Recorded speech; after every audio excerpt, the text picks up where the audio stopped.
Alright, I'm back here making messes again, and I've been doing some welding the last couple days in my free time. I've also been doing some trimming. I trimmed this plate here so it's a little more round. So you'll see why. You'll see why here in a minute.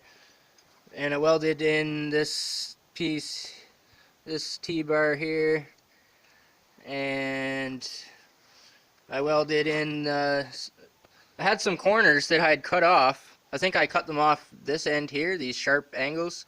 I cut them off somewhere, and they fit almost perfectly into these pie cuts. So I just stuck these triangular shreds that I had, I just stuck them in there and welded them in. That needs to be trimmed and grinded down, but should be stronger now.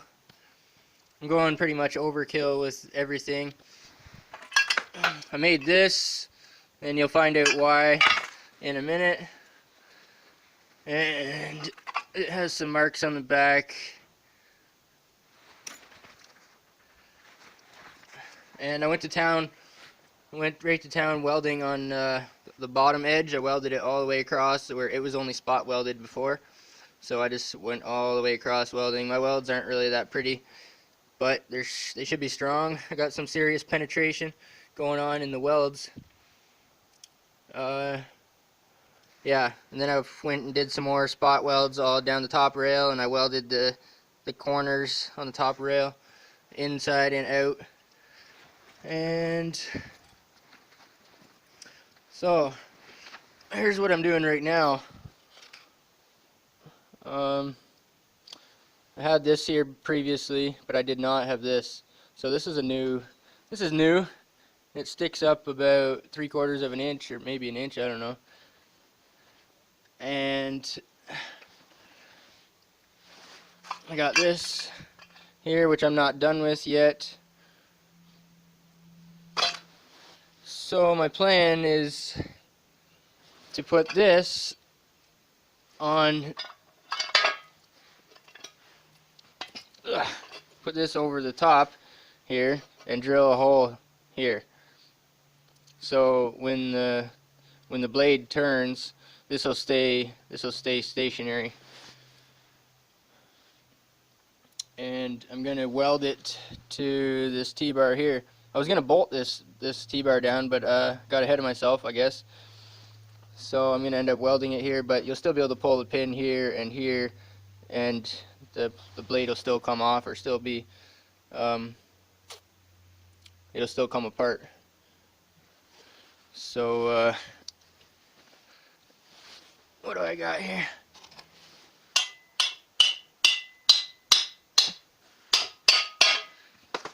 The hole in this plate here is really snug, so I tap the bolt in. But yeah, you'll get the. So you notice I had a yellow dot on the other underside of this plate, and it should. I used this here when I made the yellow dot. I put the bolt in, and then I put the marker in behind here, so it should line up with these holes also.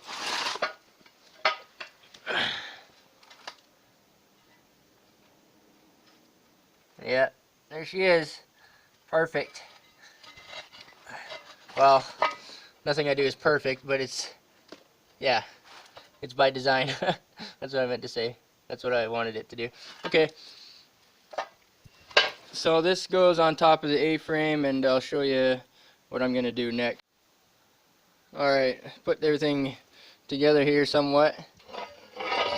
This is not attached, but my plan is to weld it somewhere around there. Weld it to this T-bar. So when my blade turns like this should stay over the top of the plate, secured down here and bolted through the pivot point. So this end will stay down and this end will stay down, so there won't be any I can lift up a little bit on the back of this plate here if I stick under it, not very much, but I don't want any stress on my hinge, so I want to keep everything flush straight. So this will be over top of the plate. It'll have a hole here. So when you put the pin down through, it's going to go through 1, 2, 3 plates. This is actually a C channel or U channel, upside down C channel. So yeah, it's going to be something like that, but the blade is still going to be able to turn. And yeah, that's about it. I should have made this bolt-on. I should have used an angle iron instead of a T-bar, maybe, and bolted in so to have that whole top piece removable. But it doesn't really matter that much, because you pull this pin out here and you pull that pin out there, and the blade will just come out from in between. And right now it's like sandwiched. There's a piece of bread on top and a piece of bread underneath. I cleaned up some of the welds near the pivot point, or near the pivot plate, and I trimmed the end off of here and drilled the holes, and cut that round, and I beveled the edge here.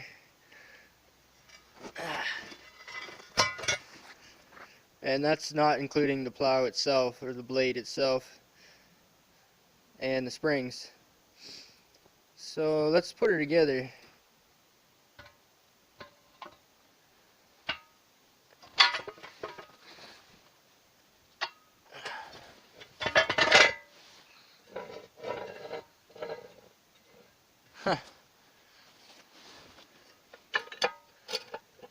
So I have to line this up with that.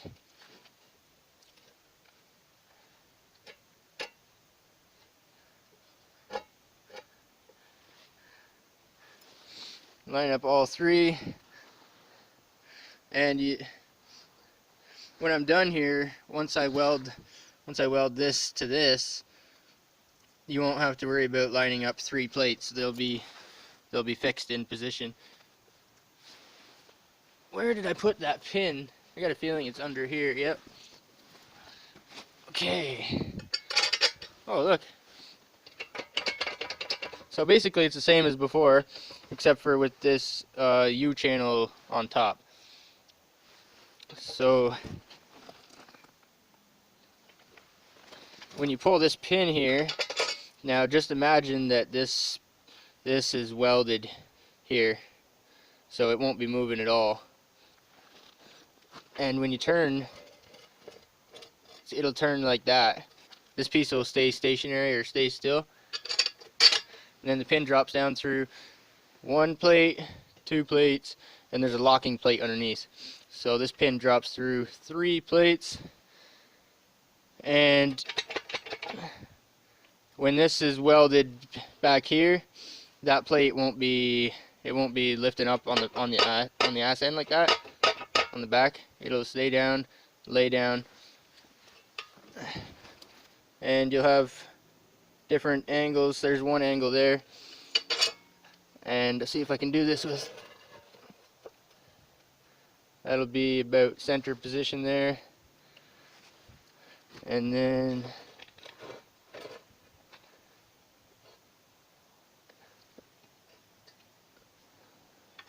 there's one more somewhere there.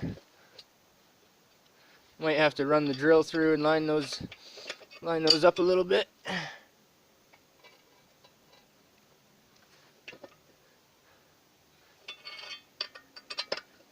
Yeah, I'll do that right now.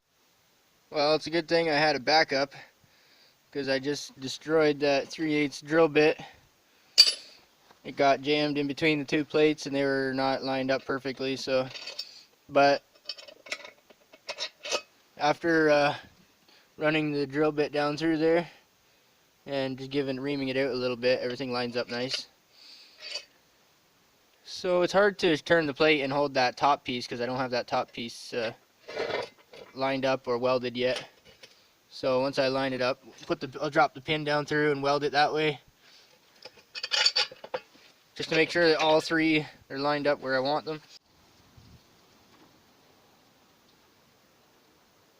These are the hood springs off of an old 1979 Chevy truck, and I think they might work for my plow.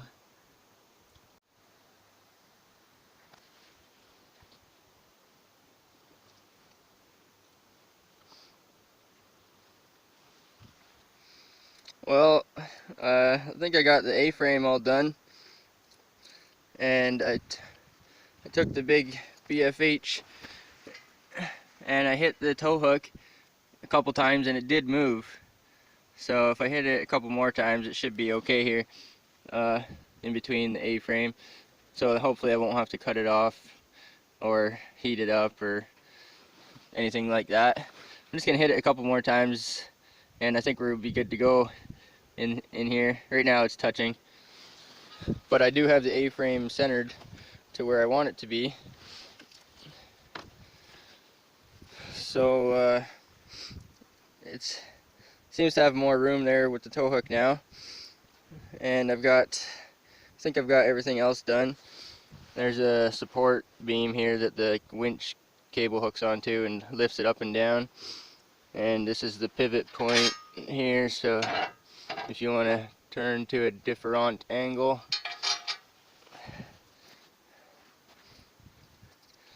and now I just need to put the plow blade back on again.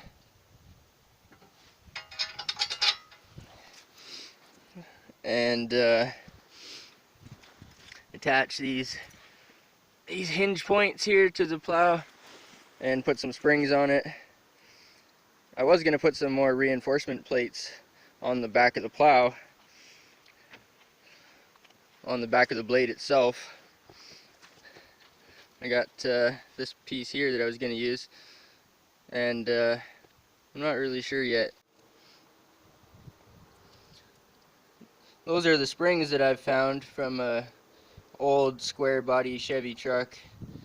I think they're 1979, I think, and they hold the hood open on those old trucks because the hoods are so big and heavy.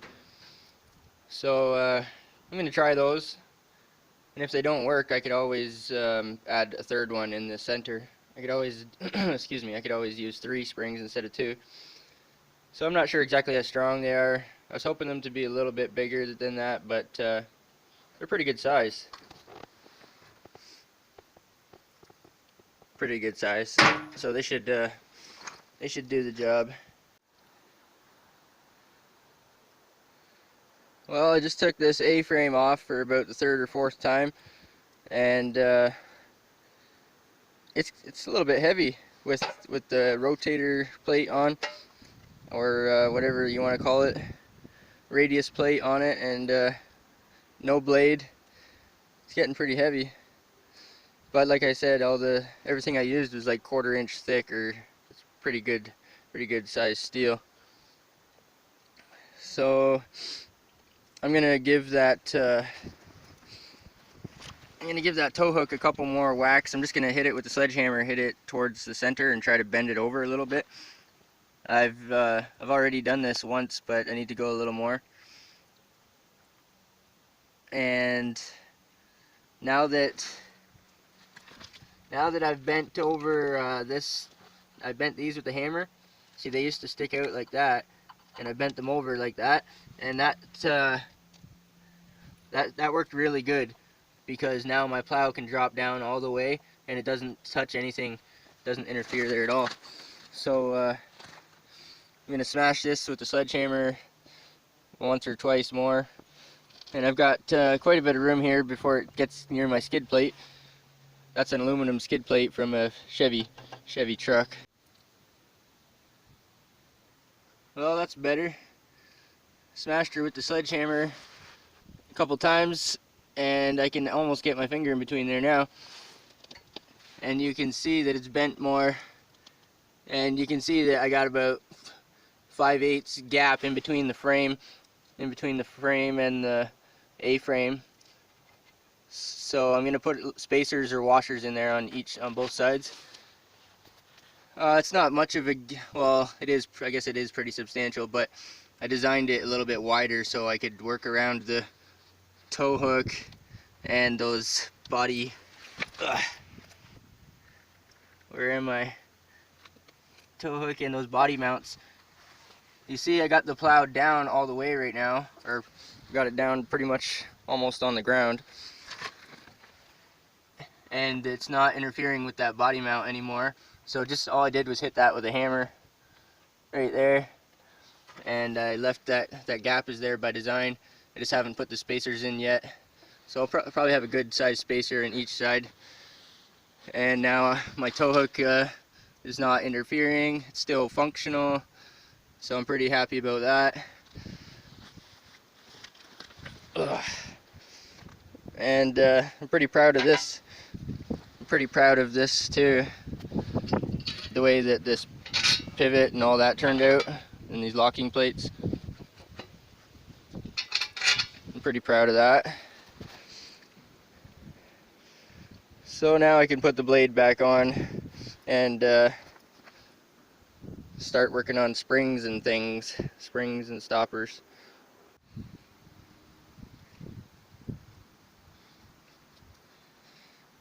That's pretty aggressive angle, isn't it? Probably wouldn't want any more than that, but anyway. Right now I've got it angled out to the farthest point, and I marked where these A-frame arms are gonna be when it's turned all the way. So when it's turned all the way, there's a few inches here, and on the other side I did the same thing. I turned it all the way to this point and marked the A-frame where it would line up here. So what I was thinking was, I see a lot of them have brackets that stick up and the spring hooks into that bracket, and if I did that, then it doesn't matter where this A-frame is if I put a bracket on top and if I weld it. But if I have a bolt going down through, or if I drill a hole in the plate and just hook the spring in the hole, that's probably going to be the strongest. But it would hang down a little bit, or it would hook, like the hook would be under the plate. So if I put the springs, I want them to be back a bit from the hinge point, and I want one to on each side. So if I drill a hole in the plate and if I put it through the plate, it'll have to be outside of this, so that way it doesn't interfere with the A-frame. But if I weld the bracket on top, it could be all the way over here and it wouldn't matter. It wouldn't interfere with anything if it's on top welded. So I might just drill a hole here and try that, and then weld a bracket up here and hook it together. Might have to use eye bolts for adjustability. But that's what I'm working with right now, just trying to figure out how to get these springs on. I might center it out again. Oh, and I don't know if you noticed these yellow dots or not. There's a yellow dot there we just passed. So I was thinking about drilling some more holes, and instead of having 3 positions, have 5 positions. So I haven't made it that far yet, but I'm probably going to go ahead and do that. So now that I've got everything marked, I'll just return it back to center.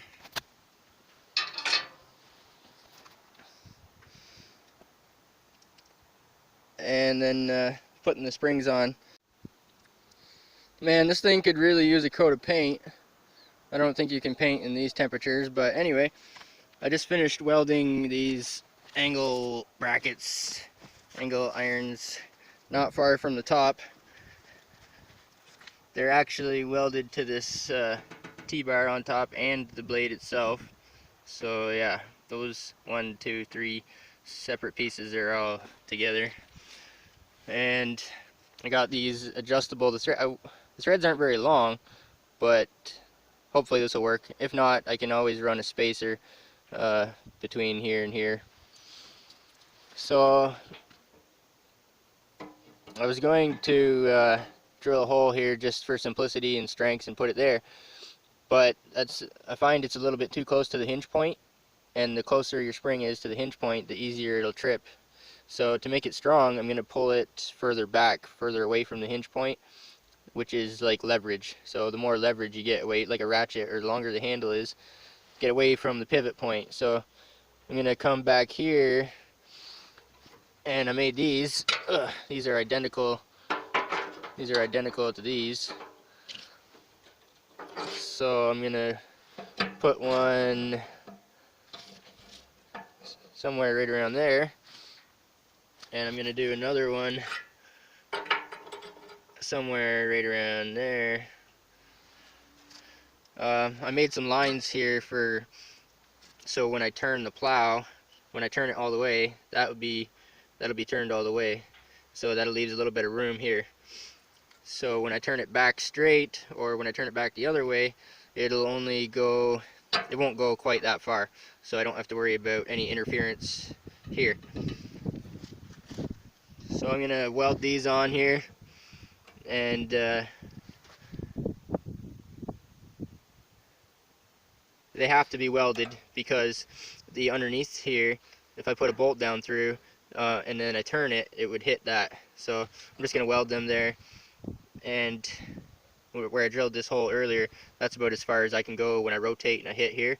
And since I'm going further back into the A-frame section when it turns, I'm just going to weld it on top, and there's no interference on top aside from this, but I'm a safe distance from there.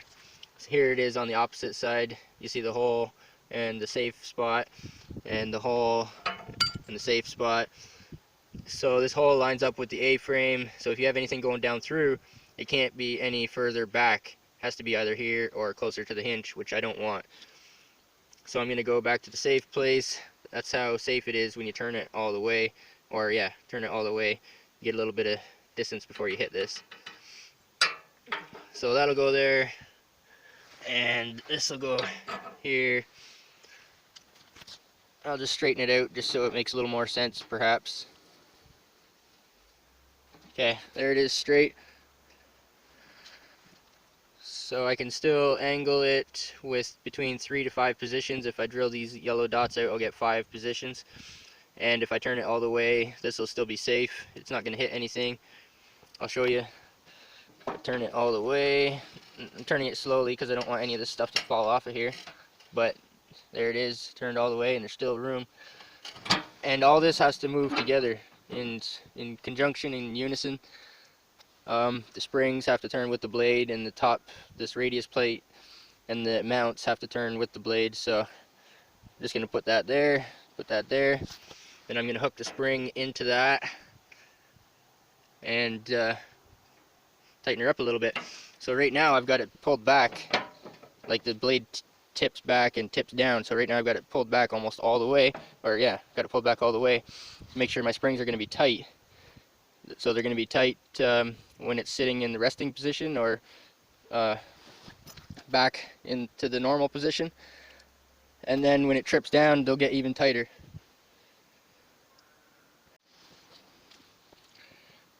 Look at the penetration. The penetration is real, boys. That's all penetration just from welding the other side, from welding here. That's all penetration, which is good. Like, that's how you know your welds are good, when they penetrate. The metal is fused together and pretty much liquefied. These are all penetration marks from welding the opposite side. So that's usually a good thing. You can see penetration marks here, here. I didn't weld all the way across, I just welded in certain spots. But anyways, I pulled the pins out here, and I'm getting ready to weld these brackets on there. So I pulled out the center pin and the back pin, and I'm just going to show you another way this comes apart. This comes apart in several different ways. And that's one of them. That's one way.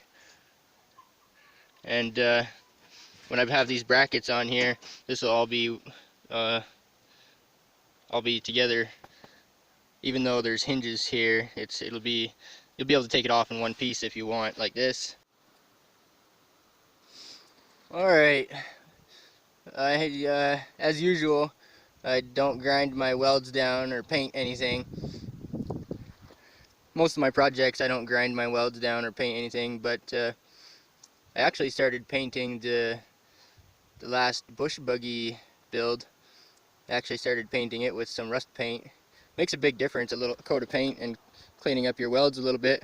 Anyway, this thing is ugly as frig, but I got the brackets on, and I got the springs hooked up. I got the other brackets on. I've got the tensioner bolts in. I was going to use eye bolts, but I couldn't find any 3/8 eye bolts the lengths that I wanted. And these only have, the threads are not even threaded, not even halfway up. So there's not a lot of adjustability there, unless I use spacers or washers, which I can. So anyway,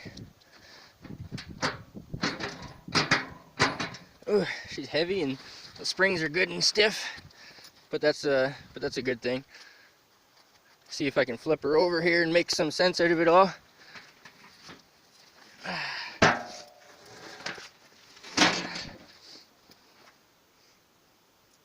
Just like that. So I have to slide that radius plate back in between these two plates and put the pins back in. Alright, I got her back on, and all I did was put one pin in, the center pivot pin, so the outside pin is not in. But it turns to there. That's the maximum turning radius, and there's still space here for me to stick my finger in between those, and I'm probably going to drill some more holes here in between, because that's a pretty steep, that's a pretty sharp angle, quite the sharp angle. I don't think it's quite a 45, but it's pretty close to a 45, or it seems to be close anyway. So these springs here,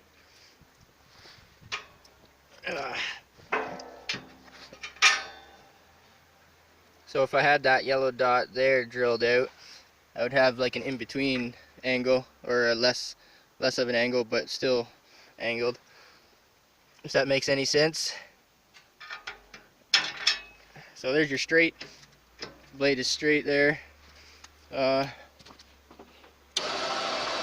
up, down, and these springs, I need to tension them, I need to tighten these. So they seem a little bit weak right now. I can flip, if I step on the bottom of the blade, I can flip it down pretty easy. And that's not exactly what I was going for. If I pull it with my hand, it seems to be pretty stiff and tight, but I was wanting it to be a little more stiff than that. So if I can't tension these down enough, because I've already got this welded in pretty much permanent, and this is pretty much permanent. So if it's not enough tension when I tighten up these threads, if I want more, I'm either going to put a third spring in the middle, so I have 3 springs, or 4, so I have 2 on each side. I'm not sure if this is strong enough for my liking or not. It certainly holds the plow back into where it's supposed to be, but I don't want it to trip easily. I don't want it to trip too easy when you're plowing. So that trips pretty darn easy there right now. Everything's working good though, like the angles and the springs and the pivots, that's all working good. Right now I'm leaning on it, and that's about as far as it goes, right about there, if I can hold it down. So clearly I can still tension excuse me I can still tension these bolts and see what I get there, but I've got a feeling I'm going to end up adding more springs, either 3 or 4 in total. But I'm pretty happy with everything else. I got these springs off of these are hood springs off of an old Chevy truck. So if I had some stronger springs or something of that order, I could put some stronger ones in there. But for now, that's what I got. I still need to tighten these up. These are a little bit sloppy, not very much, but yeah, they should be tightened. And I still got to add the spacers on this end here. But I think that's usable. I can turn it, or the springs will hold it back for the most part. I can put stronger springs or compound springs, so you can have like a spring inside of this spring to make it stronger, or like I said, quad springs. I can get more of these off of old Chevy trucks, so I can just put another one right beside it, or another one right beside it, or a third one in the center. I think a third one in the center would do it.